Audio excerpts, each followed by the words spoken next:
ഞാനൊരു കാര്യം പറയട്ടെ. ഈ അടുത്താണ് ഞാൻ എൻ്റെ സ്വന്തം വോയിസിൽ വീഡിയോ എടുക്കാൻ തുടങ്ങിയത്. ഒരു ദിവസം വീഡിയോ എഡിറ്റ് ചെയ്തുകൊണ്ടിരിക്കുമ്പോൾ ഞാൻ എൻ്റെ മൂത്ത മകൻ ആസിഫിനോടൊരു സഹായം ചോദിച്ചിരുന്നു. അപ്പോഴാണ് അവൻ പറഞ്ഞത്, ഉമ്മച്ചി, ഈ വീഡിയോയ്ക്ക് സ്വന്തം വോയിസ് റെക്കോർഡ് ചെയ്യുന്നതാണ് ഏറ്റവും നല്ലതെന്ന്. അത് കേട്ടപ്പോൾ ഞാനൊന്ന് ചിന്തിച്ചു. പക്ഷേ എനിക്ക് ഒട്ടും കോൺഫിഡൻസ് ഉണ്ടായിരുന്നില്ല. മാത്രമല്ല നല്ല ഭയവും ഉണ്ടായിരുന്നു. എന്തായാലും അവൻ പറഞ്ഞതിൻ്റെ ധൈര്യത്തിൽ ഞാൻ ആ വീഡിയോ അങ്ങ് എഡിറ്റ് ചെയ്തു. ആ വീഡിയോയ്ക്കാവട്ടെ സാധാരണ കിട്ടുന്നതിനേക്കാൾ കുറച്ചുകൂടി റെസ്പോൺസൊക്കെ കിട്ടി. അതുകൊണ്ട് ഞാൻ വീണ്ടും 1-2 വീഡിയോ വേറെ ചെയ്തു. പക്ഷേ ആ വീഡിയോയിൽ കമൻ്റായി കുറച്ച് ക്രിറ്റിസിസവും വന്നിരുന്നു. ചിലർ പറഞ്ഞു എൻ്റെ ശബ്ദം കേൾക്കുമ്പോൾ ധ്യാനം കേൾക്കുന്ന ഒരു ഫീല് തോന്നുന്നുണ്ടെന്ന്.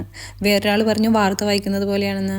അതുപോലെ എൻ്റെ അനിയത്തിമാരും പറഞ്ഞു കുറച്ചുകൂടി കാഷ്വലായിട്ട് സംസാരിക്കാൻ നോക്ക്, ഒട്ടും സ്വാഭാവികത കിട്ടുന്നില്ല എന്ന്.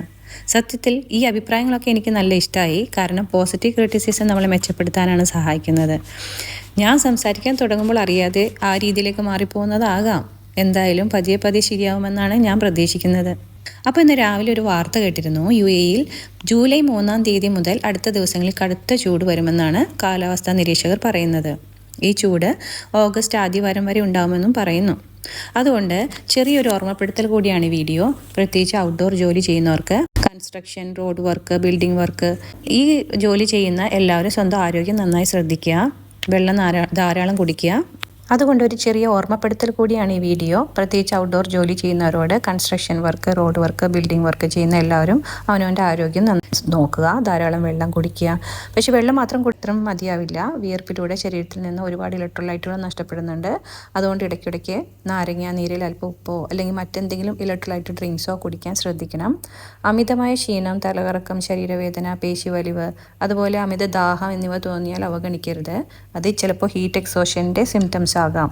എല്ലാവരും സ്വയം ശ്രദ്ധിക്കുക, സുരക്ഷിതരായിട്ടിരിക്കുക. അപ്പോൾ ഇന്നത്തേക്ക് ഇത്രയേ ഉള്ളൂ. ഇന്ന് എനിക്ക് ഓഫാണ്. അതുകൊണ്ട് തന്നെ ഞാൻ റൂമിലെ ബെഡ്ഷീറ്റൊക്കെ മാറ്റി റൂമൊന്ന് ക്ലീൻ ചെയ്തു, തുടച്ചിട്ടു, ഊതൊക്കെ കത്തിച്ചു വെച്ചു. ലവണ്ടർ ഫ്രാഗ്രൻസിനുള്ള ഒരു എസൻഷ്യൽ ഓയിൽ ഒഴിച്ചിട്ട് ഹ്യൂമിഡിഫയറൊക്കെ ഒന്ന് ഓണാക്കി. ഇനി റെസ്റ്റ് ചെയ്യാൻ നല്ല സുഖമായിരിക്കും. ഈ റൂമിൽ കിടന്നുറങ്ങാനായിട്ടൊരു പ്രത്യേക സുഖമായിരിക്കും. എന്താണെങ്കിലും ഞാൻ കുറച്ച് വിശ്രമിക്കും. അപ്പോൾ അടുത്ത വീഡിയോയിൽ കാണാം. Until then, bye bye.